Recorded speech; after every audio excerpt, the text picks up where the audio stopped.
Hello guys, welcome to Always Rise. तो आज इस वीडियो में हम पब्लिक एडमिनिस्ट्रेशन पढ़ेंगे। जैसा कि हम अप्रोचेस पढ़ रहे थे और उसमें जो है हमने अपना पार्ट 1 कर लिया था। ओके, तो ये जो है हमारा पार्ट 2 होगा। अगर टाइम परमिट्स तो हम सब कुछ अभी डिस्कस कर लेंगे, अदरवाइज अगर कुछ रह जाएगा तो हम उसको थर्ड पार्ट में डिस्कस करेंगे, बट आपके अप्रोचेस कल तक खत्म हो जाएंगे। ओके, इससे पहले एक अनाउंसमेंट है कि अन अकेडमी का सब्सक्रिप्शन जो है शुरू हो चुका है और ये जो है अभी डिस्काउंट पे चल रहा है। तो अगर आपको सब्सक्रिप्शन लेना है तो अभी ले लीजिए, और प्लीज जो है ये कोड साकरीन एनटीए कोड यूज कीजिएगा, क्योंकि इससे आपको 10% डिस्काउंट मिलेगा। ऐसा नहीं है कि कोई और कोड अगर आप यूज कर रहे हैं तो आपको एक्स्ट्रा डिस्काउंट मिलेगा। तो यूज दिस कोड ओनली, ठीक है। फिर चाहे ये अगर आप आइकॉनिक ले रहे हैं तब भी, प्लस ले रहे हैं तब भी, और आपको अच्छे से पता है आइकॉनिक और प्लस में क्या डिफरेंस है, ठीक है।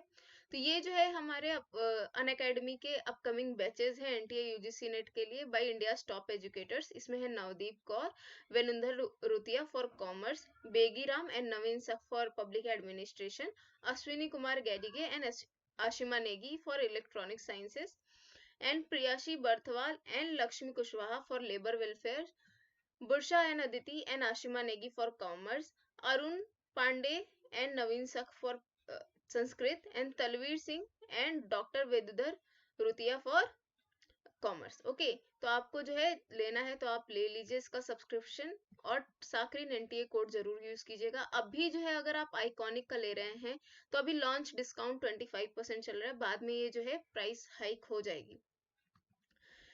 साथ ही अन अकेडमी का कॉम्बैट शुरू होने वाला है। This is one of like very important initiatives, ठीक है। यहाँ पर आपको जो है फ्री में रजिस्ट्रेशन करना है, और यहाँ पे जो है एक फोर्टनाइटली कंपटीशन होता है, यानी वीक में 2 बार होगा, और ये पेपर 1 के लिए होगा। तो अगर आप किसी भी सब्जेक्ट से बिलोंग करते हैं, ठीक है, political science, geography, commerce, Sanskrit, whatever subject you belong to, क्योंकि पेपर 1 तो सेम ही होने वाला है, तो आपको क्या करना है, ये जो है यहाँ पे एनरोल करना है।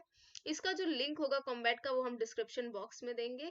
वहां पे आपको क्लिक करना है, अपने डिटेल्स फिल करना है, फिर दोबारा जब आप एनरोल पे क्लिक करेंगे तब कोड आएगा यूज करने के लिए, और वहां पे आपको साकरीन एनटीए कोड यूज करना है। अब अगर आप ये कोड यूज नहीं करते हैं तो क्या होगा, तब जो है आप कॉम्बैट में रजिस्टर नहीं कर पाएंगे even after filling your details.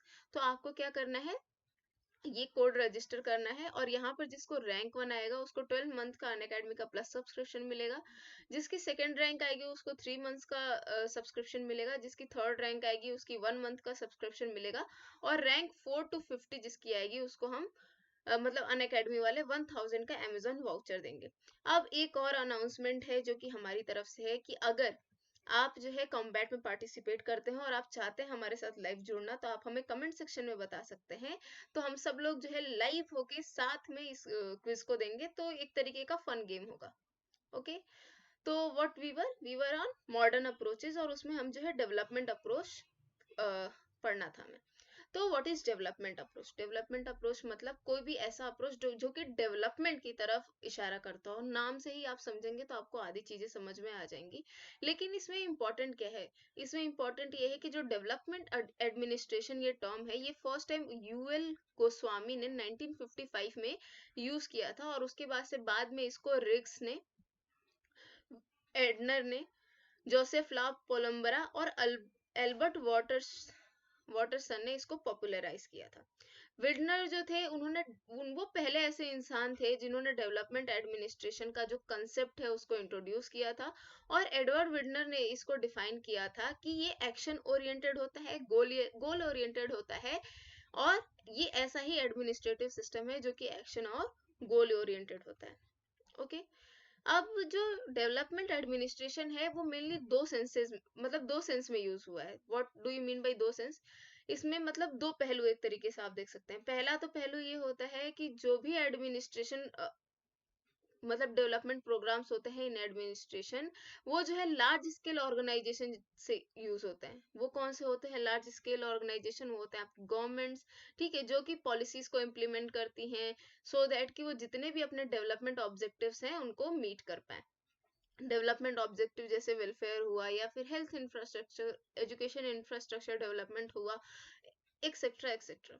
ठीक है, सेकंड है इसका, ये बोलते हैं कि ये इनडायरेक्टली जो है एडमिनिस्ट्रेटिव सिस्टम को स्ट्रेंथन करने की बात करता है। अब ये जो पॉइंट है ये समझने वाला है, ये इसलिए मतलब स्ट्रेंथन करने की बात करते हैं क्योंकि जितना ज्यादा काम होगा, ठीक है, उतना ही ज्यादा अच्छे तरीके से आपको क्या करना होगा, वो पॉलिसीज इम्प्लीमेंट हो रही है कि नहीं हो रही है, जो उसका रेगुलेशन है वो सही से हो रहा है कि नहीं हो रहा है।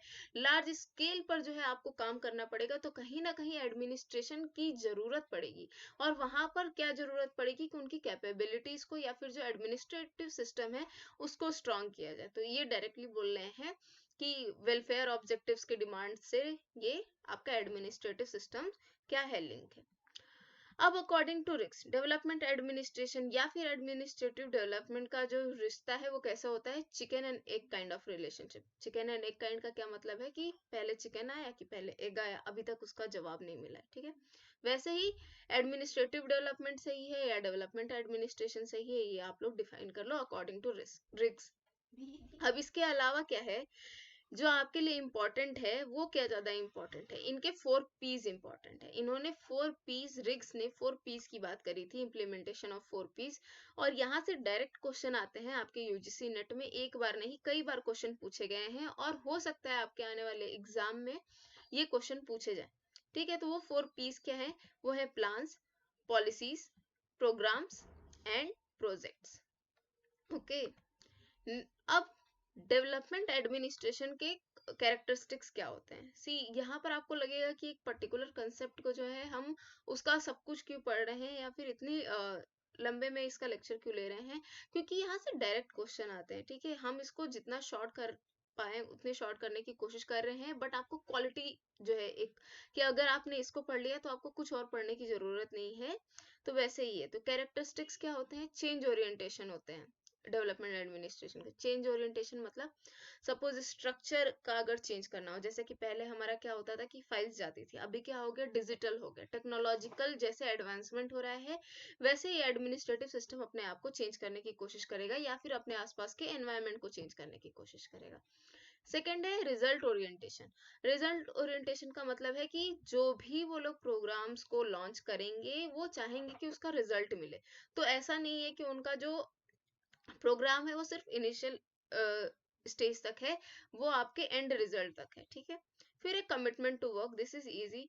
इनोवेटिवनेस, यानी जो हम लोग पहले से अप्रोचेस यूज करते आ रहे हैं या फिर पहले से जो मेथड्स यूज करते आ रहे हैं उसमें जो है कहीं ना कहीं कुछ इनोवेशन लाने की कोशिश करना, सो दैट कि जो वर्क है उसको डिफरेंट तरीके से ज्यादा अच्छे तरीके से उसको किया जा सके। Fifth is client orientation. This is also good. Citizen participative orientation. Next is temporal dimension.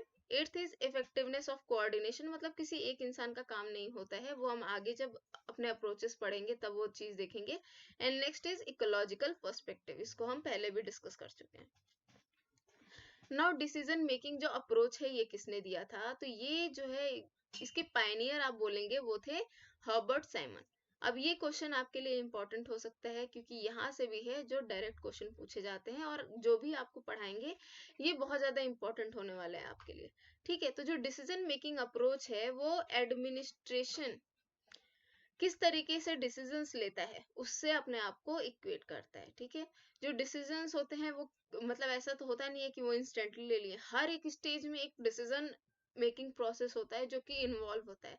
तो आप ये बोल सकते हैं अकॉर्डिंग टू हर्बर्ट साइमन कि वो बोलते हैं कि जो डिसीजंस हैं वो हर स्टेज ऑफ ऑर्गेनाइजेशन में लिए जाते हैं और वो जो है फंडामेंटल स्टेप्स होते हैं in the process of policy formulation. लेकिन जो डिसीजन मेकिंग है वो सिंगल पर्सन का टास्क नहीं है, जैसे कि हमने पहले बोला था पार्टिसिपेटिव वाला, effectiveness of participative coordination. It involves a series of steps including feedback and follow up action and obviously multiple actors. ठीक है, और इसलिए वो किसको इंपॉर्टेंस देते हैं, वो इंपॉर्टेंस देते हैं रैशनल डिसीजन मेकिंग को। अब रैशनल डिसीजन मेकिंग क्या होता है उसको हम देखेंगे आगे, लेकिन उससे पहले जो डिसीजन मेकिंग है वो मतलब कोई सीधा साधा प्रोसेस तो है नहीं, वो कॉम्प्लेक्स प्रोसेस है। और इसके लिए क्या करना होगा, सबसे पहले आइडेंटिफाई करना होगा कि प्रॉब्लम क्या होती है। ठीक है, ये सारे स्टेप आपसे पूछे गए हैं तो कोई भी ऐसी चीज नहीं है जो एग्जाम में नहीं आने वाली है, तो इस चीज को ध्यान से देखिएगा। फिर getting related information and data, figuring out tentative option, मतलब पहले आपने ये आइडेंटिफाई किया कि प्रॉब्लम क्या है, फिर आप देखेंगे उस प्रॉब्लम का सोल्यूशन मतलब के लिए क्या क्या ऑप्शन है, वो सारे ऑप्शन को आप वेव करोगे, ठीक है, तो वो आपका नेक्स्ट स्टेप हो गया।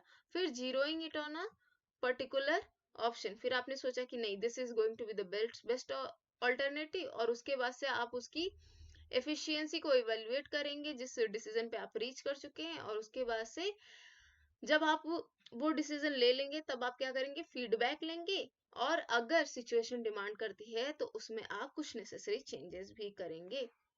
तो इसलिए जो डिसीजन मेकिंग प्रोसेस है वो चीफ से लेके जो ग्राउंड लेवल पे पर्सन काम कर रहा है उस तक इन्वॉल्व है, ठीक है। अब हर्बर्ट साइमन का जो रैशनल डिसीजन मेकिंग थियरी थी वो क्या कहती है, तो उसके लिए आपको जानना पड़ेगा कि ऑब्जेक्टिव क्या है।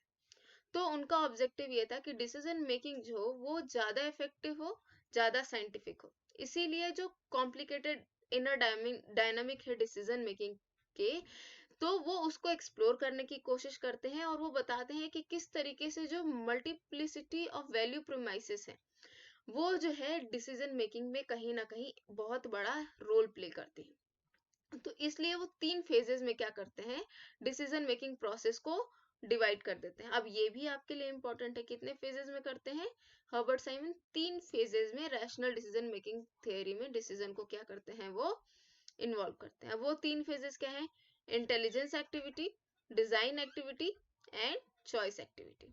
इंटेलिजेंस से उनका मतलब होता है कि वो अपने आसपास के एनवायरनमेंट को स्कैन करे, उसके बाद से आइडेंटिफाई करे, फिर उसके बाद से डिसीजन ले।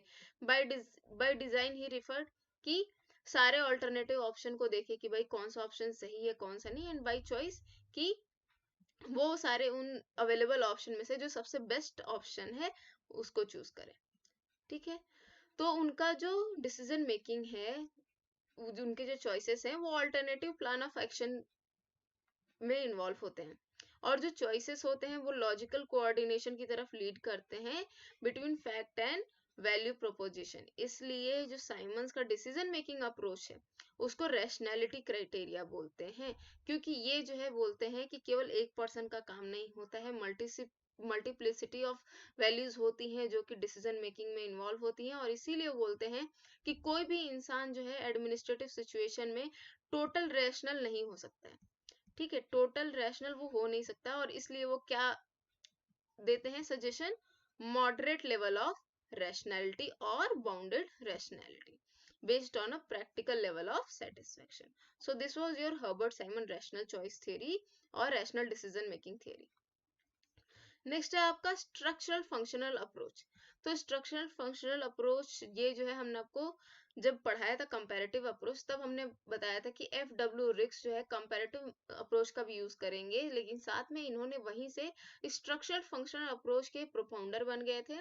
तो उन्होंने जो है एडमिनिस्ट्रेटिव सिस्टम को एनालाइज करने के लिए स्ट्रक्चरल फंक्शनल अप्रोच का यूज किया था। अब स्ट्रक्चरल फंक्शनल अप्रोच क्या होता है, इसमें ये बोला जाता है कि हर एक सोसाइटी में जो वर्क है वो कुछ लोगों के लिए डिवाइडेड है, ठीक है, जो कि वो पर्टिकुलर स्ट्रक्चर ही परफॉर्म कर सकते हैं, जो एक पर्टिकुलर मेथड से ही परफॉर्म कर सकते हैं। जैसे कि अगर अगर एडमिनिस्ट्रेशन में किसी को पॉलिसी फॉर्मुलेट करना है तो एक पर्टिकुलर मेथड से होगा, वो पर्टिकुलर स्ट्रक्चर के थ्रू होगा।